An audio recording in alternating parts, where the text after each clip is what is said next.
안타 제조 공장장 이정우 선수가 3할 타율을 목전에 둔 가운데 소속팀 샌프란시스코 자이언츠의 반멜빈 감독이 기자회견에서 이정우 선수의 최근 경기력에 대한 질문을 던지는 일본인 기자에게 단호한 한마디로 참교육한 모습이 현지에서 화제를 모으고 있습니다. 최근 일본 현지에서는 이정우 선수가 미국 프로야구에서 활약하자 여러모로 비슷한 점이 많다며 이정우를 일본의 간판 스타인 스즈키 이치로 선수에 견주는 평가가 나오기도 했는데요. 최근 이정우 선수가 돋보이는 활약을 하자 일본 기자 중 이를 못마땅하게 여기는 한 사람이 기자회견에서 멜빈 감독에게 질문을 던진 것이었죠. 베스브루 킨구지 기자는 반멜빈 감독에게 묻습니다.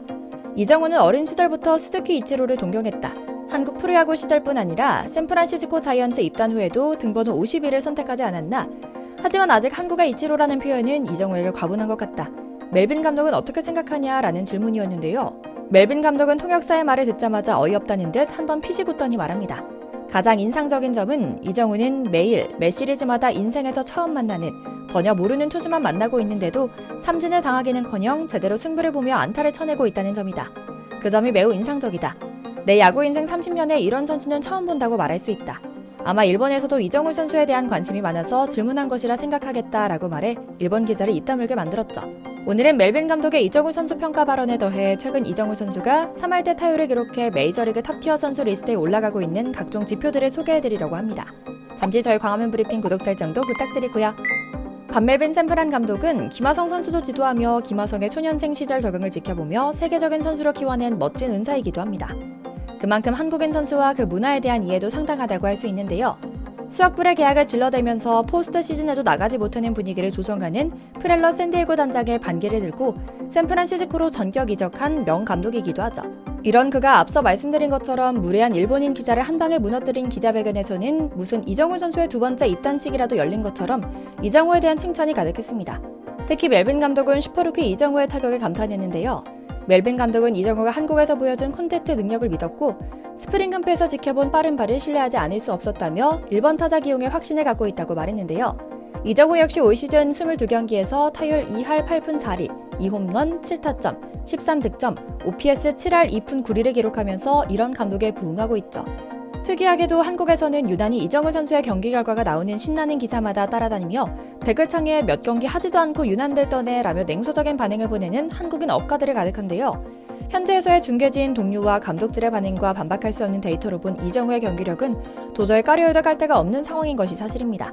먼저 이정우는 메이저리그 전체 신인을 통틀어 두 번째로 많은 안타를 생산하고 있는 타자입니다. 이정우는 25안타로 메이저리그 전체 신인 2위에 올라 있는데요. 1위는 김하성이 뛰고 있는 샌디에고 소속인 잭슨 메릴로 26안타를 기록하고 있기 때문에 단 한 개 부족한 2위, 즉 신인 최다 안타 기록은 얼마든지 누릴 수 있는 상황인 겁니다. 멜빈 감독은 바로 이런 점에 주목합니다. 이정우의 시즌 초반 활약상을 짚어달라는 기자의 질문에 그는 어떻게 매일 모르는 투수를 만나면서 잘 칠 수 있는지 모르겠다라는 말을 다시 꺼냅니다. 타자들은 보통 낯선 투수를 만나면 아무리 분석을 하고 타석에 들어선다 해도 대응하기 쉽지 않거든요. 한국에서 3할 타율에 30홈런 100타점을 쳤던 김하성이 메이저리그 첫 해였던 2021년 타율 2할 1위, 267타수 54안타로 고전했던 것도 매일 낯선 투수와 마주하기 때문이기도 했죠. 당시 김하성은 데뷔 시즌을 마친 뒤 다들 좋은 공을 던지고 처음 만나는 투수들이 많았다. 한국에서는 같은 투수를 자주 만나게 되는데 메이저리그에서는 그런 일이 드물었다. 계속 처음 보는 투수들을 상대해야 하는 점이 많이 달랐다고 되돌아보는 발언을 하기도 했죠. 하지만 이정우는 뭔가 달라도 너무 달랐습니다. 이 선수는 메이저리그에서 데뷔 시즌을 보내면서 매일 전혀 모르는 투수를 만나고 있는데 이상하리만큼 낯을 가리지 않고 있습니다. 실제로 지난 샌디에고전부터 애리조나전까지 11경기 연속 안타를 치면서 한국인 메이저리그 데뷔 시즌 최다 연속 안타 신기록을 쓰기도 했죠. 안타를 꾸준히 생산하는 능력도 빼어나지만 삼진을 잘 당하지 않는 점도 눈에 띕니다. 이정우의 타석당 삼진 비율은 9.1%로 무려 리그 전체 1위에 올라 있는데요. 이정우는 현재 루키 중에서 제일 잘하는 수준을 뛰어넘어 메이저리그 전체 타자를 통틀어 최고 수준의 타격을 펼치고 있는 겁니다. 멜빈 감독도 덩달아 신이 납니다. 기자회견에서 삼진아웃에 대해 말할 때는 이정우는 타석에 들어가서 스윙을 할 때면 무조건 안타를 쳐낸다고 생각하고 치는 것 같다. 이정우가 타석당 삼진 비율 1위에 오른 건 정말 놀라운 일이다. 이런 강점은 이정우의 일부일 뿐이다. 올 때부터 잘할 줄은 알았지만 KBO에 비해 수준이 높은 리그인 메이저에서 이런 결과를 낸다는 것은 쉽지 않은 일일 것이다. 게다가 전혀 모르는 투수들을 상대하는데 나온 수준이 정말 인상적이라 말할 수밖에 없다. 스프링 캠프부터 이정우에 주목한 기자분들은 잘 아시겠지만 이정우의 공을 맞히는 기술은 최고 수준이다 라고 덧붙였죠. 실제로 미국의 한 스포츠 매체에서는 이정우의 안타 영상을 바탕으로 타구폼을 과학적으로 분석하는 특집 방송을 내기도 했습니다. 심지어는 휘문고 시절과 키움 시절의 타격폼을 빅데이터로 분석하며 기간별 투구당 타율과 타격폼을 분석하기도 했는데요. 지난 애리조나전에서도 이정우는 절정의 타격감을 타석에서의 몸쪽 공대응 능력에서 빛냅니다. 마지막 타석이었던 8회 말 1사 2루에서 이정우는 미겔 카스트로를 상대했는데요. 카스트로는 슬라이더, 체인지업, 싱커 등 다양한 구종으로 이정우의 몸쪽을 집요하게 노리며 승부를 걸어옵니다. 그중 백미는 7구째 시속 95마일 싱커였습니다. 이정우는 몸쪽 낮게 들어오는 싱커를 뒤로 훌쩍 몸을 움직이면서 기술적으로 타구를 만들었는데요. 비록 파울라인 바깥쪽으로 넘어가 안타가 되진 않았지만 카스트로가 바깥쪽 승부를 겨루게 만들었죠. 결국 9구째 체인지업을 잘 밀어쳐 좌익선상으로 향하는 1타점 적시 2루타로 시즌 8번째 멀티히트에 성공했고요. 뿐만 아닙니다. 직전 뉴욕 매치전에서도 감탄을 자아내는 콘택트 기술을 보여줍니다. 외한국에서 천재타자였고 미국에서도 통하는지 억가들에게 제대로 한 방 날렸죠. 선두타자 윌머 플로렌스가 볼넷을 골라 걸어나간 상황에 이정우는 1-2구 싱커를 모두 스트라이크로 지켜보며 볼카운트 0대2로 몰립니다. 이후에도 다음 공 2개를 모두 커트하며 버텼죠.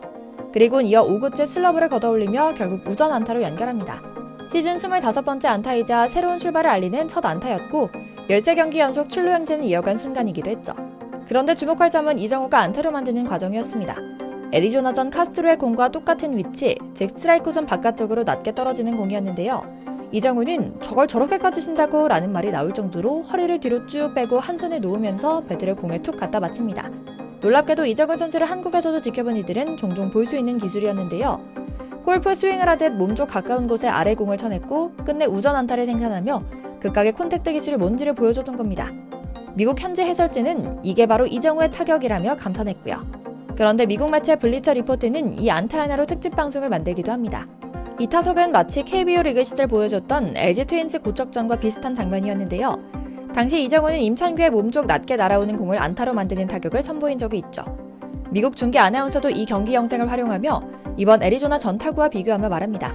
스윙할 때 이정우의 발을 보면 뒤로 미끄러지듯 하면서 그와 동시에 방망이를 휘두른다. 공중에서 문워크를 하면 골프 스윙했다고 봐도 된다. 그런데 골프공이 정지 상태가 아닐 뿐이다. 그 공은 시속 90마일, 약 144.8km의 속도로 가라앉고 있었다. 다른 타자들은 전혀 건드릴 수 없는 공을 이정우는 기어이 건드려 만들어내는 안타다. 믿을 수 없는 배트 컨트롤이 대단하다라고 극찬하며 말이죠. 그러면서 말합니다. 선수들은 가끔 재밌는 장면을 연출할 필요가 있다. 꼭 충격적이거나 드라마틱한 것이 아니어도 이런 장면은 더 많은 세상 사람들에게 세계 최고의 선수 중 한 명을 소개할 기회를 만든다. 문제는 남들은 만들고 싶어도 만들지 못하는 장면을 이정우는 수없이 많이 만들 수 있다는 데 있다. 정말 믿기 어렵다라고요. 실제로 현지 매체들은 입을 모아 이정우는 샌프란시스코가 수억 불을 들여서라도 데려와야만 했던 선수임에 틀림없다. 팀의 분위기를 180도 바꿔놓고 있기 때문이다 라고 말합니다. 이정우 선수는 이제 강정호의 기록에 도전합니다. 강정호 선수는 피츠버그 시절인 2015년 17경기 연속 출루에 성공하면서 한국인 메이저리그 데뷔 시즌 최장 연속 출루 신기록을 세우기도 했는데요. 이정우는 강정호를 넘기까지 단 5경기 만에 남겨둔 상태입니다. 지금과 같은 콘택트 능력과 선구안이면 충분히 도전해볼 만한 차이죠. 그리고 이런 점 때문에 주변의 우려 속에서도 이정우에게 1억 달러가 넘는 거액을 거머쥘 수 있었던 겁니다. 이정우 선수는 현재 팀 내 야수 연봉 1위에 올라있는 말도 안 되는 신인인데요.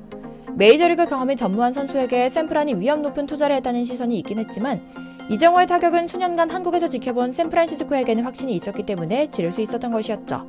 단순히 한국에서 7시즌 통산 타율 3할 4푼으로 역대 1위에 올라서만은 아니었다는 뜻입니다. 낯선 메이저리그 투수들의 공에도 충분히 대처가 되는 콘택트 능력과 빠른 발, 그리고 냉정하고 침착하면서도 얼굴에 멋진 미소를 잃지 않는 멘탈 관리를 고루 활용해 선전하고 있는 겁니다. 물론 냉정하게 이야기해서 이정우는 아직 이번 시즌을 마치기까지 갈 길이 멉니다. 하지만 그렇다고 해서 지금 한참 잘하고 있는 우리 대한의 청년을 까내릴 필요도 없는 겁니다. 저와 우리 팬들은 응원의 마음 가득 보내겠습니다. 오늘 준비한 영상 여기까지입니다. 저희 광화문 브리핑 구독, 좋아요도 부탁드리고요. 오늘도 시청해주셔서 감사합니다.